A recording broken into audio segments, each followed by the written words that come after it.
Hi, I'm Beth Comstock. Thanks for joining. Sorry we're a few minutes late, but we're here. I'm happy to be with Joi Ito, head of the MIT Media Lab, and we are here to talk about Joi's book, Whiplash, for what we're calling our Changemakers Book Club. And Joi, we set this up because a lot of people want to figure out how to navigate change, how do they get ready for change, and there's nothing better than your book to talk about that, and no one better than you. I mean, I've known you over the years. It's been a privilege to know you and learn from you. You're an intersectional thinker, and I love what you've done here. So let's dig in. Yep. So thanks for being here. Thank you. So what was the genesis of Whiplash? How did you come up with this? So I'd been trying to write a book for a long time. And when I joined the Media Lab as the director, Which was 5 or 6 years ago? It's 2011, yeah. Okay. My book agent, who's just very aggressive, John Brockman, he's a great book agent, he said, it's time. And we were in the process of having a bunch of faculty meetings to try to come up with the principles, and I was trying to see how my principles and the Media Lab's principles overlapped. And so our agent found a great co-author, Jeff Howe, who was a Wired journalist, who's great at telling stories and doing interviews and thinking thoughts like the ones that I had. And so we embarked on this journey that took, frankly, a lot longer than we expected. Yeah. But, How long did it take you? So we started in 2011, so it's about 5 years. Yeah, well, hopefully that's not a message that takes you that long to grab the future, because I think you're arguing it's a fast future. It is. How did you come to name the book Whiplash? That is the best title ever. Yeah, so it was kind of late because we were calling it something like The Principles, A Survival Guide to the Future or something like that. And I was reading Joshua Ramo's book, Seventh Sense, and there was a section where he talked about technology and the whiplash that society was getting. And I said, that's what's going to happen, or is happening right now, and people are sort of feeling it. But people are really feeling it. I mean, I know so many times you go places and we feel like we're in this sci-fi moment, but it's reality. So this idea of whiplash, you're basically saying the world's not going to go back. It's only going to get faster. Yeah, I think that's right, and just a weird thing I'll say about whiplash, it's worse for you when you kind of tense up. You sort of want to go with it, and I think that's another thing is it's like a whiplashy moment, but there are better postures that you can have. Okay, so don't tense up, don't be tense. That's one thing we'll take away.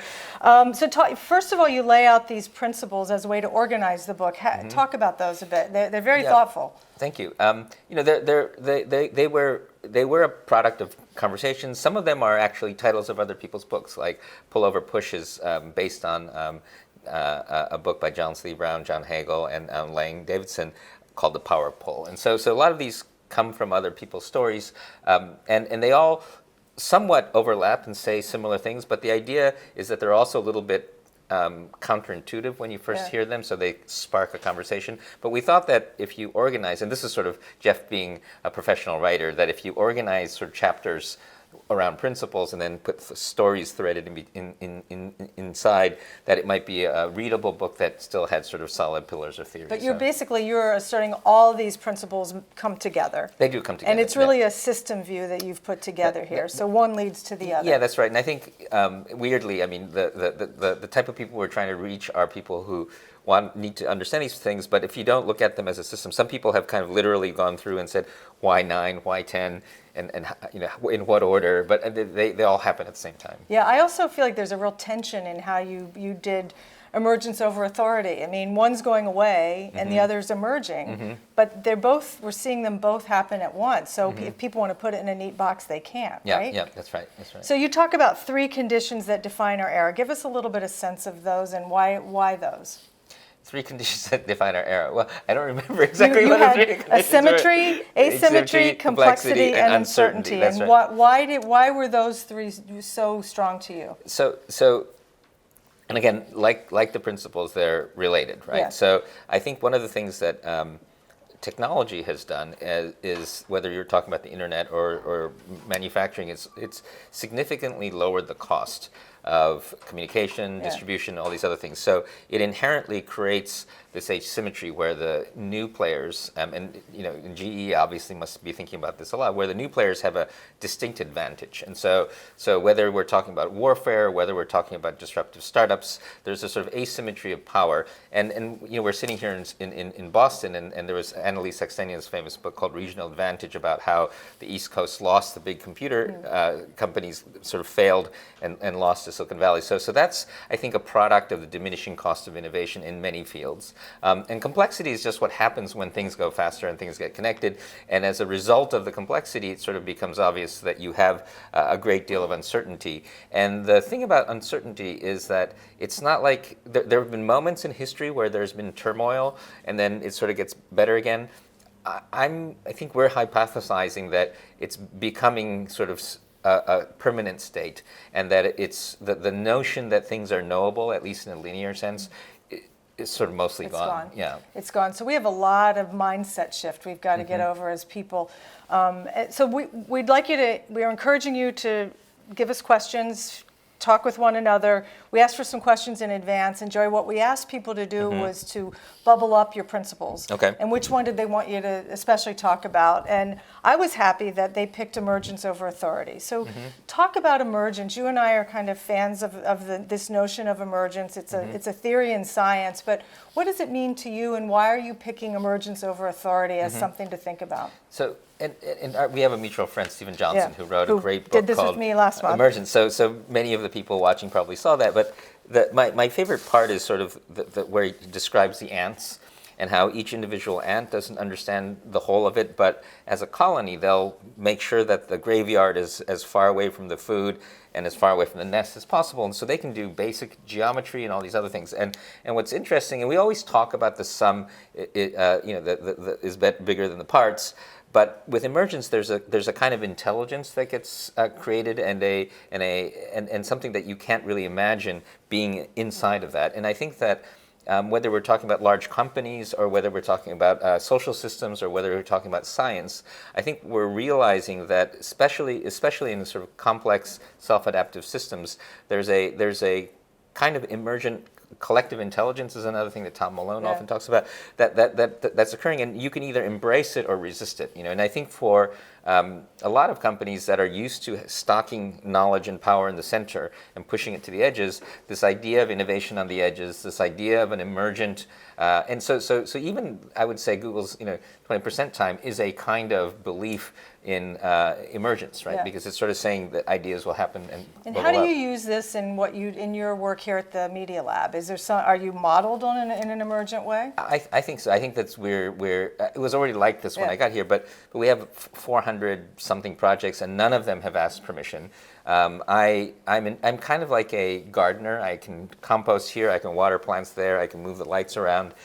Or maybe I'm like a disc jockey where I can change the music and I can fiddle with the environment, but basically everything that happens here happens because people are doing whatever they want to do. So you use that word permission, you use it in your book quite a bit. I find this is one of the challenges in most established organizations is people feel they have to have permission to do something, but in an emergent organization, you do it because you think it's the right thing to do, or right. It's what you need to do. How do you think about permission? How do you set forth the folks at the Media Lab? Does permission have to be given, or do you expect people to grab it? So I think if you go all the way back to the internet, the thing that made, and it's funny that we go all the way back now, the thing that made the internet great was that because of the simplicity of the protocols, so that any kid could learn how to figure out TCP/IP, people could build things without asking permission. So you'd have these protocols, and then you'd have an explosion of innovation by all these companies that just did stuff because you just had to build to these simple protocols. And I think that one of the biggest problems, so you can lower the cost of innovation, but if the cost of asking permission, the PowerPoints, the budgets, the meetings, exceeds the cost of trying it, then you've got this really weird problem where you've unleashed this ability to be super innovative, but you're holding it back by the cost of permission. And I still remember. That's an interesting way to think about it. Holding it back by the cost of permission. I haven't heard of it that way. I like that. And sometimes I remember there's a company that was trying to decide whether to invest in one of my companies, and they spent more money on a feasibility study to decide not to invest than the cost of the investment. You put that in the book. Yeah, and it's ridiculous. I think it was something like that. They spent $2 million, but the study was going to be $600,000 or something like that, right? And so I think, what you really want is a permissionless system where anybody can do anything they want without asking permission, but where the values and the culture of the system is such that whatever they build will be in sort of the sensibility will be sort of consistent with what you have at the company. I love that idea of cost of permission. So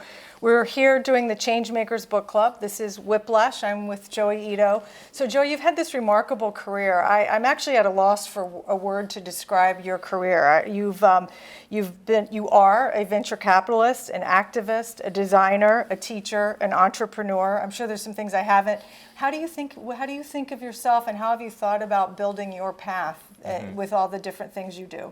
So I guess I would call it a learning disability. I really wasn't able to focus on anything that I wasn't excited about. So I did very poorly in school. I got kicked out of kindergarten. I dropped out of. You got kicked out of kindergarten? I kept whenever the teacher wasn't looking, I'd run outside, and they finally told me not to come back. And I dropped out of college. But what I realized is I learned through doing, and I started doing all kinds of jobs. Like I worked in a pet shop. I worked in Hollywood. I worked as a disc jockey. I worked, wherever. And I learned a lot by talking to people and working and doing different things. And it took me a long time because I was trying to come up with a unified theory of the world. How does everything work, and how do all these things fit together? And mainly my value was contribution was connecting people in different disciplines together. It turns out that that's very valuable and useful, especially when you start seeing these silos. And right now, I think one of the problems that we have, whether we're talking about academia or corporations, is that whether you're talking about the funding or whether you're talking about the organizations, there's so much specialization and so much value locked up because of the silos that if you're able to translate between them, you can unlock the power. The thing is, you need to be able to speak the language, and you need to have the credibility and trust so that they take you serious enough to listen to you, right? Yeah. And so that takes a while to get. Well, I think of you as this great intersectional thinker. You find a way to bring things together that maybe other people don't. You talk in the book about having almost a superpower of peripheral vision. And did you always appreciate that? I loved hearing that because I love the way you said it. I mean, to you, it's been the ability to focus, but really your state is looking out around you. Yeah, well, and again, I think I'm using words to make my disability sound like superpowers. Because well, it sounds like a super. I related to it. I believe I have that issue too. I love new ideas, and you're always looking for the patterns. And you can't get lucky unless you identify the opportunities. And you won't identify. Say that again. I like that you said that. You can't get lucky unless you identify the opportunities, and you'll always miss the opportunities if you're too focused. Yeah. Because focus is really on making sure that the expected results are achieved. And luck and serendipity is about trying to take advantage of those things that are unexpected. And there's a great New York Times article about how half of all inventions, at least in the survey that they did, were unexpected. And so if the person didn't have peripheral vision, they wouldn't have even noticed that it was invented. Wow. Well, you're an entrepreneur, you're a venture capitalist. I mean, you talk about being focused. As an entrepreneur, you have to be super focused. How do you use that peripheral vision and advise yourself or the companies you're investing in to stay focused but look for opportunity? So I think you need to train that muscle. I think that's why my first 10 years of entrepreneurship all failed. Yeah. But I sucked, but I was trainable, and so that part, the focus part, I had to train. But you argue that's what we all needed to navigate this world. I think so, and I think everybody's different. So I think the trick is to figure out what are you, make sure that you're doing whatever you're good at, but then train a few of those muscles that you need in order to be able to switch back and forth. Or maybe get a team that can round you out. That's a good point. I mean, do you do that at the Media Lab? Absolutely. Yeah. So we had a question. Thanks for sending your questions. Keep them coming in. We'll keep going back and forth. Sandra Supel-Moria asked this question. She said, most experts agree it's neither genes nor environment that give people an edge. It's their mindset. And that's what we're talking about a bit here. And she asked if you can talk about whether you think adults can change their mind from fixed to growth, or is it genetic, I think is what she's asking. So that's a hard one. I mean, that's the sort of nature nurture question, and it's also the adult learning thing. I believe that people can always change, and I do too. Yeah, and I feel like some people You definitely have an initial setting. So my sister and I had very similar opportunities, but she went through school and got straight A's and was very structured. But now she's kind of entering this unstructured entrepreneurial phase. Has she watched you and She, you yeah, think she, you've yeah. been Well, an she, influence? she studied anthropology and education, and then looked over and saw me and started studying weird people like me. Whereas I went the other direction because I started in a very unstructured way, but now I'm operationally in charge of an institution, and so I think people can change, and I think also. But I think the most important thing is passion. So if you get passionate about something, you'll often learn things that you need in order to fulfill that passion. So the passion kind of lets you clear things out of the way. I think so, So we had another question. This is from David Cutler, and it's around change and mindset. He says, what's your suggestion? Like, what's the best way to deal with somebody who doesn't want to change? And how do you assess if somebody is open to change? He asks, do they have to be willing and curious? Are they fearless enough to challenge the status quo? You talk about passion. And then he has this really interesting statement. He said, perhaps we need a change maker Yelp score. Oh, interesting. What do you think about that? So I think it was in Good to Great, and there was a metaphor of before you drive the bus, you have to get all the right people on the bus and the wrong people off the bus, and get the people in the right seats. And I definitely feel that, where I don't have time to convert people who don't want to change to change. So you just like that's too hard. They should do what they want to do. I feel no ill will, but I want to make sure that the people that I'm with already have a predisposition, and I think in society also, like to take the educational system, I don't go after the educational system personally because it's a lot of work and it doesn't really want to change yet.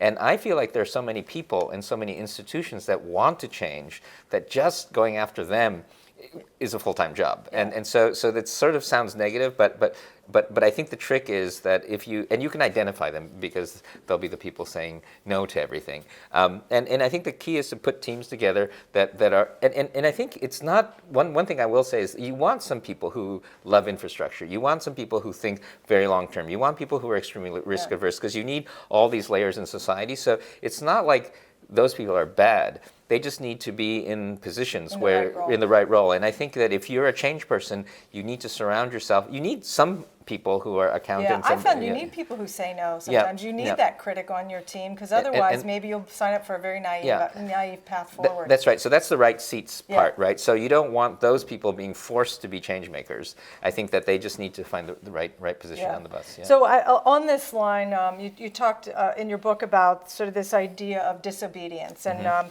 the principle that you had, I'm just trying to remember, it was disobedience over compliance. Yeah, my general counsel at MIT doesn't really like that one. He doesn't like that one, but I think a lot of people gravitate to that because, again, in established organizations, the idea of being disobedient, it's hard for many people. So you quote Timothy Leary saying, quote, think for yourself and question authority.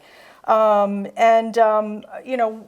have you've studied Timothy Leary, you know a lot about, what have you learned about disobedience in more organized structures that we can learn from you? Yeah, so I think, disobedience is different from disrespect.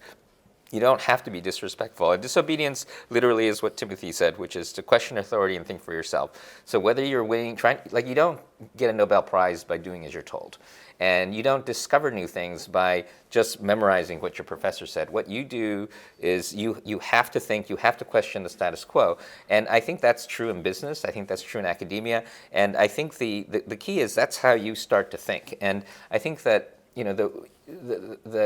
so much of society, I think this had a lot to do with the Industrial Revolution, where you wanted soldiers and you wanted factory workers and you wanted white-collar workers to be relatively reliable, obedient, and fungible.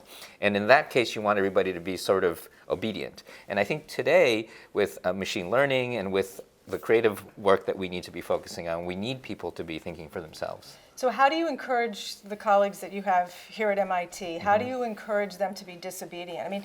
You talk about MIT Media Lab as being sort of a hacker space already. You're kind of hacking education, hacking the university. How do you encourage your hackers to hack you and hack the system? So a lot of it's just, I think it's culture is the main thing. I think that it's important to sincerely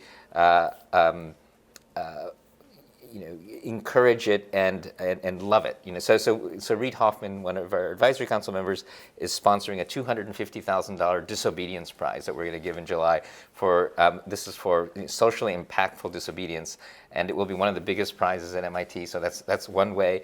I think that I'm going to check out the criteria for yes, that. That's interesting. And this time, I mean, it could end up going to. I would be nominating the former Attorney General and the Department of Energy people who didn't want to give up climate negotiators' names. I mean, I think disobedience can happen in all kinds of places, and I think when you go back to the civil rights movement, Gandhi and Martin Luther King, they were all very disobedient, and I think there's a great I'll mangle it, but the Martin Luther King quote, which is you should follow just laws completely, but unjust laws you have to resist. And I think so whether you're talking about civil rights or science or even companies that are going down the wrong path, I think it's the duty of an employee or somebody to say, I don't think that's the right thing. So I hear you're very grounded in ethics as you make as you make your way forward in your disobedience. So again, we're Changemakers Book Club. Whiplash. I'm here with Joi Ito, and we're here at the fantastic MIT Media Lab. So we've got some more questions. If you're okay, I'm going to keep going to some questions.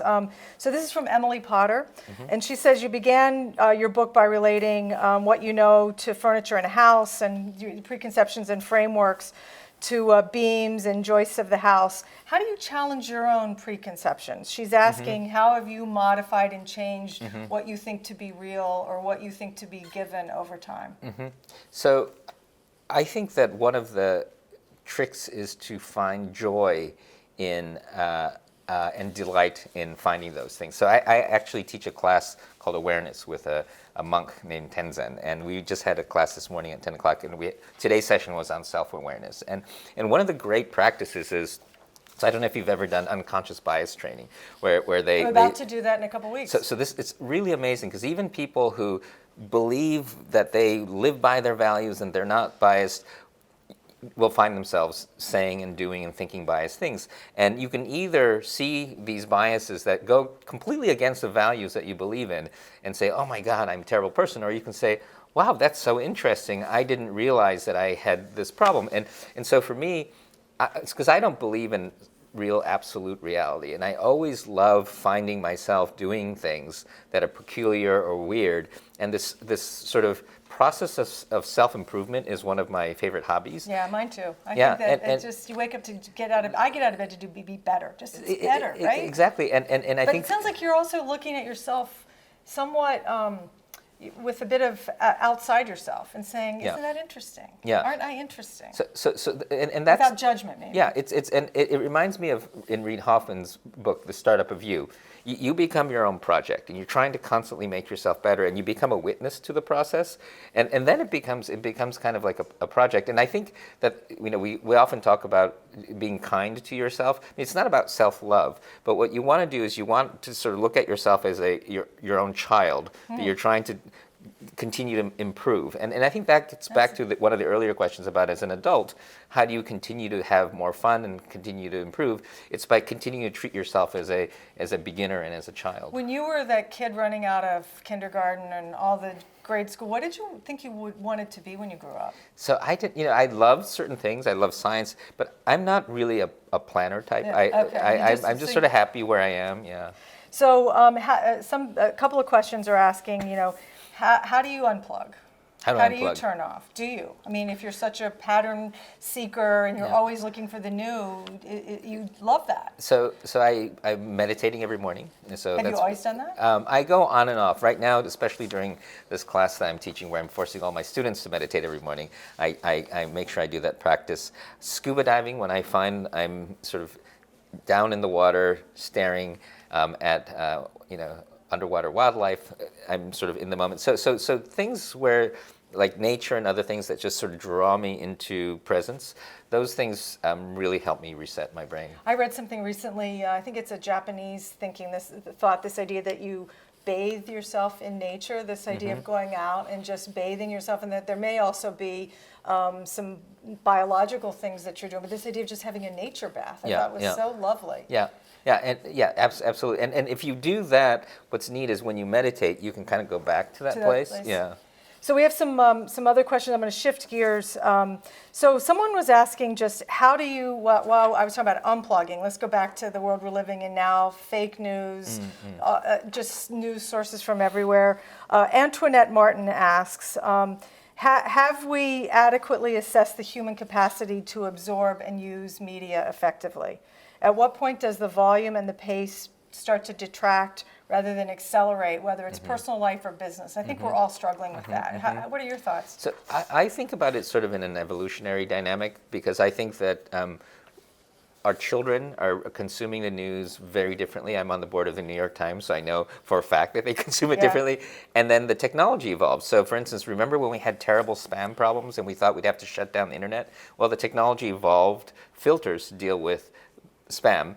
And then the institutions are also evolving. So I think what we're seeing right now, just as we've seen with spam, just as we've seen with bad search results, there's sort of moments in history where things just aren't working, and we have the traditional journalism slightly on the ropes from a business perspective and sort of a trust perspective. So I think it's a tough time, but I think that we'll evolve through it. I think that we have to work and we have to be diligent. We have to think about it, and it is a problem.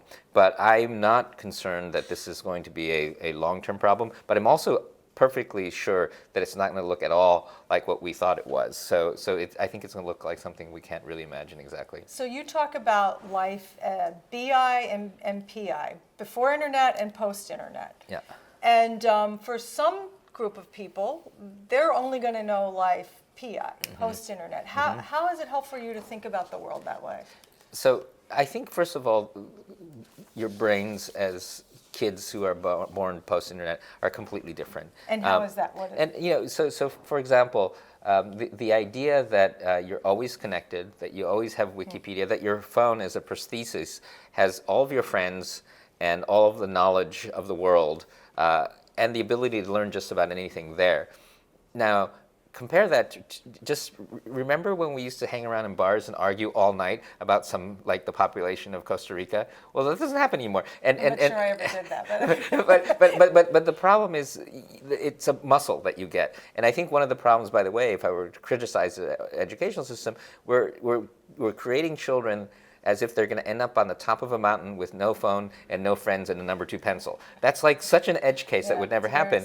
And we should be training our children and teaching our children not only to be super creative, we're turning them into these robots that assume the internet doesn't exist. And so I think that right now, the informal learning that happens outside of school is primarily where kids are learning this sort of intuitive understanding of how to use the net, whether it's to learn or for collective action. But also, I think we need to figure out how this educational system adapts. And I said wasn't going to attack it because it's a huge job. Yeah, I mean, you talk about learning over education as one of the tensions. You didn't call it out as a principle, but it permeates the book. How is that? What does that mean, learning versus education? Isn't that the same thing? Yeah, so for me, I'm biased again because I wasn't very good at education. And to me, education was something that people were trying to do to me, and learning was what I was doing to myself. And I think that education really is a system. And learning to learn, once you learn to learn, right now, again, not everybody has internet, but if you have access to the internet, you can learn just about anything if you include the fact that you can email somebody and go and see them. And so I think the importance of focus on learning, and also I think education tends to be somewhat standardized as an image, but I think what we want, especially in the age of machines, is you want everybody to be different. And in order for everybody to be different, I think you want everybody to have a variety of passions and an ability to learn. So we're talking about Whiplash with Joi Ito here on the Changemakers Book Club. Let's talk about minds and machines. I think that you're certainly leading the charge and thinking about that. It comes up in your book, a lot of the questions that people are asking. So let me just dig in. Martin Brandt asks, how close are we to developing a machine that has a mind, consciousness, and a mental state? So it's a good question. And I have a lot of very smart people who are very sort of divided across the spectrum on when and how that works, will happen. I think that there are a number of breakthroughs that need to happen before we're even close to that. I think that it is possible that we will have a conscious machine and so on and so forth.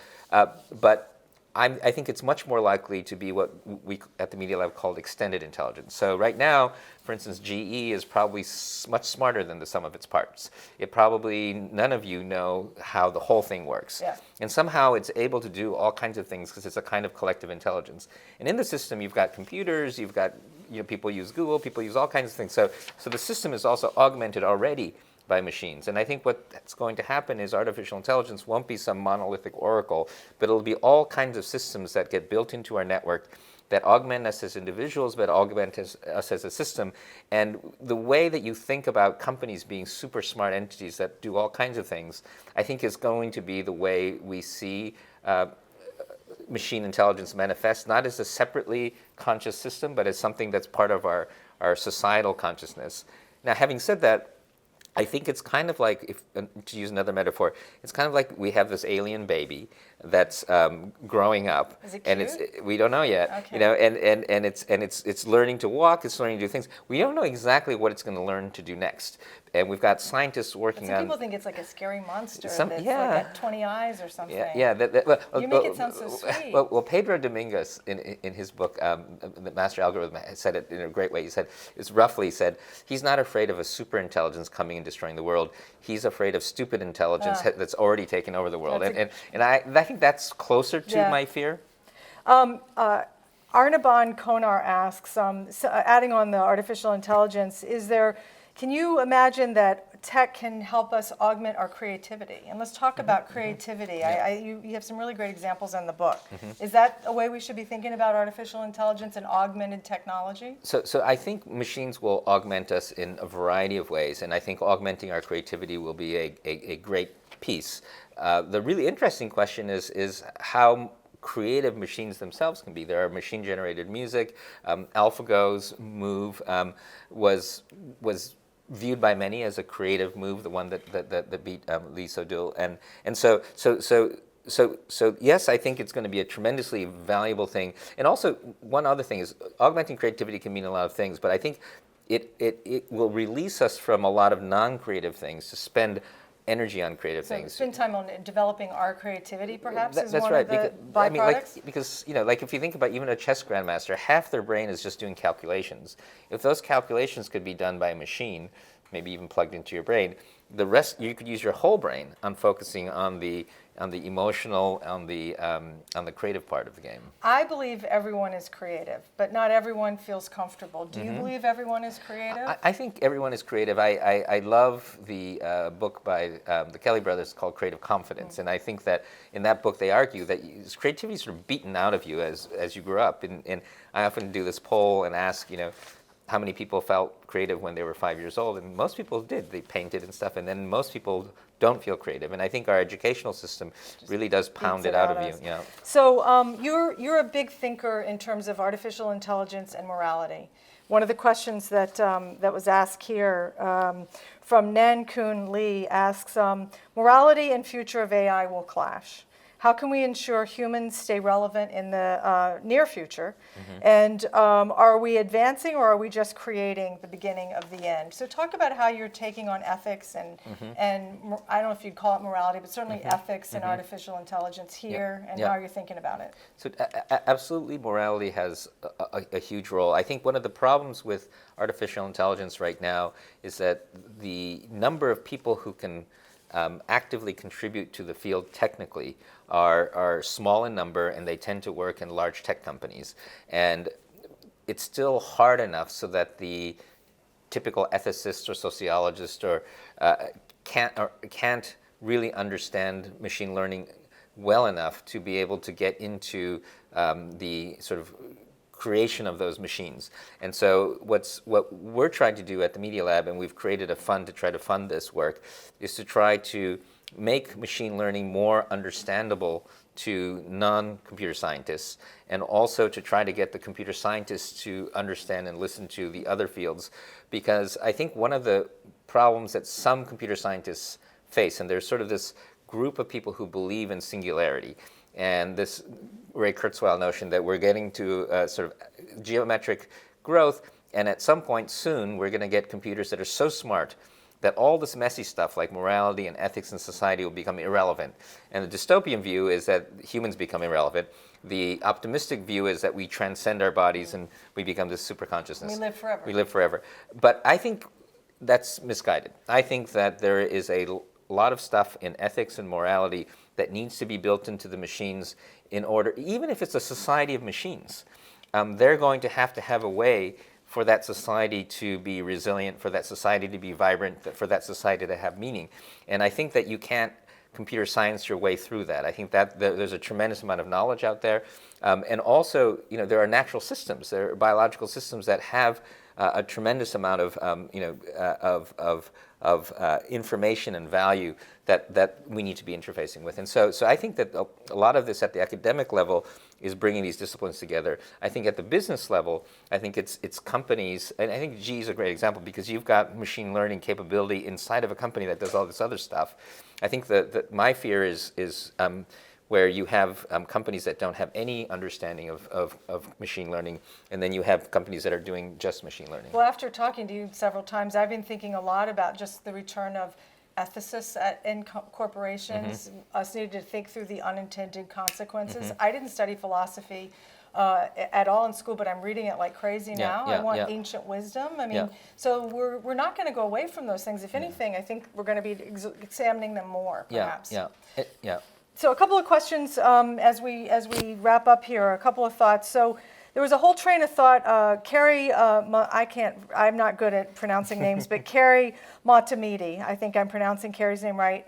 Asked she says, what are the key areas where companies should actually slow down and be more thoughtful? And ethics and morality might be one, but what are your thoughts on that? We're talking about speed, but yet, how do we? Sometimes you have to go slow to go fast. Yeah, I think the key word in that sentence is be more thoughtful, right? So I think that anyone who's making anything should think about every system that it connects to. So usually, if you're creating some sort of widget, you think about the place that widget fits into, whether it's a product or an ecosystem.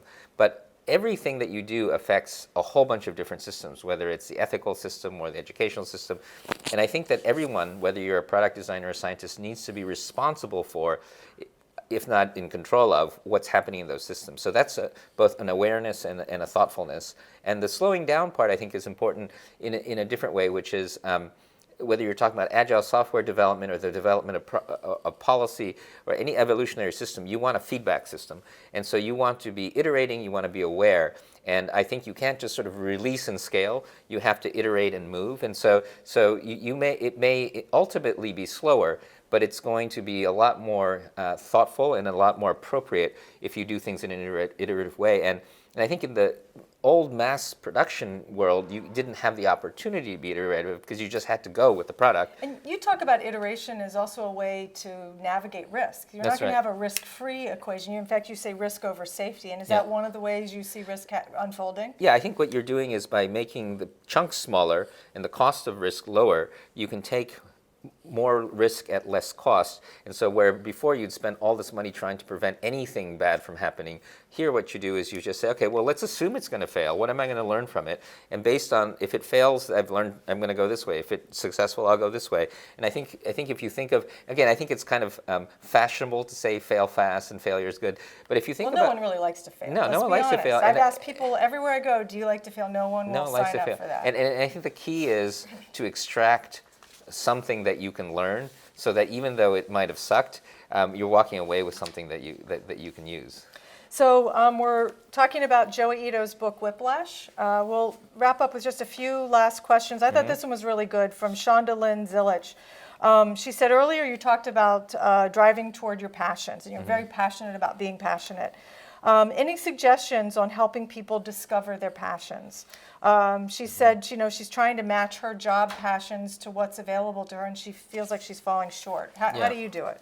Well, first of all, like creativity. I think it's something that if you're more likely to have when you're a child, and as a parent, I think it's really important to try to not destroy that in your child and let your child chase crazy passions. I think as an adult, some people will find their hobby turn into their real job, and I think that regardless of what age you do it, my mother was a housewife until she was 35, then she became a professional, she became a CEO, and she moved careers, and so she was a role model for being able to change her and always following her passion. So I don't think it's ever too late, but I do think that that people and companies and other people who try to, because I think that a lot of the things that we think of as hobbies, I'm sorry, I'm going to jump around, but one last thing I'll say is I think that one of the problems is we measure success and value financially. And I think one of the problems is that some of the most important things that we do, like parenting, are not calculated as productive things. They don't get calculated into GDP, and you work so that you can put your child in daycare. But maybe if you can afford it, you should put your time into your child. And so the other key thing I think is that your passion doesn't necessarily need to start out as a vocational thing. But often if you get really geeked out into it, it will become that. I find in companies sometimes you just need to ask. Maybe the people you work for didn't think that was was something, and it was just there for you to find it and discover it and suggest a path forward. So I've often found going where frankly no one else wants to take on something is sometimes a way to bring your passion to that and make something of it. And maybe you're feeling a little disobedient. Yeah, maybe you feel disobedient. Maybe that is exactly it. So I'm trying. Anil Yangun asks, what's the next big thing? What are you looking at? I mean, there's so much you talked about in your book. I think that would keep us busy for hours. But what do you focus on as the kind of next big thing? So I think I mentioned it in the book, but I think what's coming out, even in our lab, is the real shift in life sciences and its effect on the environments through things like CRISPR gene drive. And explain what CRISPR gene drive. So CRISPR was a cheap way to edit genes, and then CRISPR gene drive was a way to make an edit in a species, let's say a mosquito, so that it can't carry Zika. And then gene drive is that you release that into the wild and all the offspring will inherit that modification. And we have a project where Kevin Esfelt from our lab and his team are going to Nantucket with this idea of creating a mouse, which is a carrier for Lyme's disease, that can't carry Lyme's disease, and releasing it into the wild and doing these town hall meetings. And what's really interesting and important about that is that we want it to be a community-driven thing rather than something that outsiders would come in and do for them. But I think you add to that AI and machine learning, and then you realize that the way that science progresses changes fundamentally. And then we talk about cryptocurrency a little bit, but you add AI and cryptocurrency, and that changes everything. And then you have the future of warfare. And so all of these things start to mix together and feed off of each other. And so if you can imagine autonomous corporations that can that have the ability to do scientific research, that have digital currency, that do things. I mean, so again, it gets a little bit science fictiony, and this is why we're inviting a lot of science fiction writers now to participate at the Media Lab. I was going to ask you how much science fiction you read and what inspires you from that perspective. Yeah. So movies, books. What are some recommendations you make? Well, I feel like lately we've kind of caught up to and passed science fiction. So it's over for science fiction writers? writers? So what we're doing is now we're collaborating with science fiction writers, because science fiction writers have a very good way of sort of taking something and putting it on, turning it on its head. It's a very funny moment when J.J. Abrams was touring the lab, and they said, "Oh, do you make things that like kill people?" We said, "No, we don't do that kind of stuff. We only do things for good." And he said, "Okay, wait, let me rephrase that. Can you imagine anything in the lab being used by an evil character to destroy the world?" And everybody's like, "Yeah!" And what's interesting, but science fiction writers help you ask questions you wouldn't normally ask yourself. And in fact, from an ethics perspective, that's important. If the thing that you're creating to be educational could actually be used to kill people, but you hadn't thought about it until JJ asked you, you ought to be thinking about it. And so sort of on a serious note, the fact that JJ would come and ask that question, then make a movie about it, helps us reflect on our technology. So I think science fiction is becoming a little less about, here's this crazy future, to here's how you ought to be reflecting on the technologies that you're creating. So asking questions, how do you encourage your folks to ask questions differently? Do you bring different people in, like more like J.J. Abrams hanging around asking questions all the time? Yeah, absolutely. So that. I mean, that seems like a good practice Well, for everybody. you're on our advisory I'm council. looking That's part forward of to it, that's part yeah. of your job. And then we have a thing called the Directors Fellows, that include Native American playwrights and Shaka Senghor, who spent 19 years in prison, and they come and they interact with the lab, and they help us think very differently. So I'd love to just summarize the book. Again, we've been talking about Whiplash with Joi Ito. I mean, I have a couple of quotes here, and I'd love you to summarize it. You say, in the past 25 years, we've moved from a world dominated by simple systems to a world beset and baffled by complex systems. Yet you're very optimistic, and you basically make the case that we're in the midst of fundamental change, yet humanity and people are so adaptable. How do we keep being adaptable? Well, I think we're inherently adaptable. And I think, 30 some years ago, Time magazine had a cover story about the test tube baby and the horror, And now it's covered by IVF, and it makes people happy, all day long. And so I think a lot of things that we're afraid of now will turn out actually to be good. Some things will be bad. But I think we're fun. So there's an interesting study on pain. Pain is always scarier in anticipation of pain. That's true. But when you're I actually remember once crying like crazy because I didn't want to get a shot when I was like 7. But the once shot wasn't so bad. right, or the ripping the Band-Aid off. So Yeah. so I feel like a lot of our fear is the anticipation of all these things. But as they start to happen, I think that we'll start to they won't be nearly as Doesn't our painful. media world, where so many inputs, in some ways, couldn't we argue that's making our anxiety more? Absolutely. And I think the role of journalism is to take power and put it in check. And so almost by definition, their job is to write negative stuff.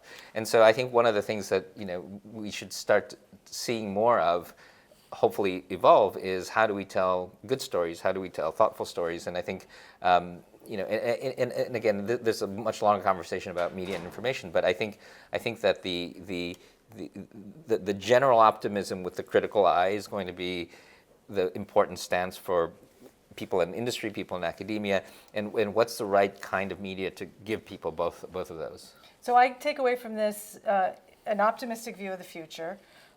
Creativity and humanity will win if we really invest in what that means. You had this, just to close, you had this great line. You said, the principles of your book that you lay out, we're going to help you be more flexible and learn the new roles. And over time, we'll discard those when they don't work anymore. So sort of sum it up for us. How should we think about the principles in Whiplash? How should we use them? So I think everybody is in a different place on the spectrum and in a slightly different place. So first of all, I don't think that the principles will apply to everyone.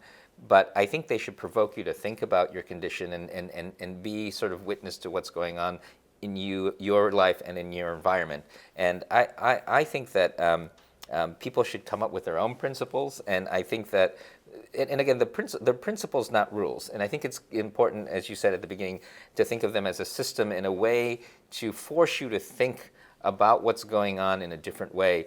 And again, it's like the compasses over maps. They're general trajectories and trends. They're not predictions. And so I think what you really want to do is to come up with your own trajectory and an ability to, because I think the problem is, in the past you used to learn, and then you would do the same thing for the rest of your life in production mode. That no longer works. And I think the key is that if you can get yourself into a mode where you're constantly learning, I think these principles help you do that. It's kind of like a shock to the system. I love the way you put that. And maybe as our closing here, we'll encourage people who are watching this and commenting with one another to offer up what they see some new principles would be. We've gotten you to agree to sign some books, so what we'll do is we'll pick a dozen of the ideas and send them a book. And can I plug my Facebook group? So I started a Facebook group for people who want to share their stories around Whiplash. Great. Where do they go?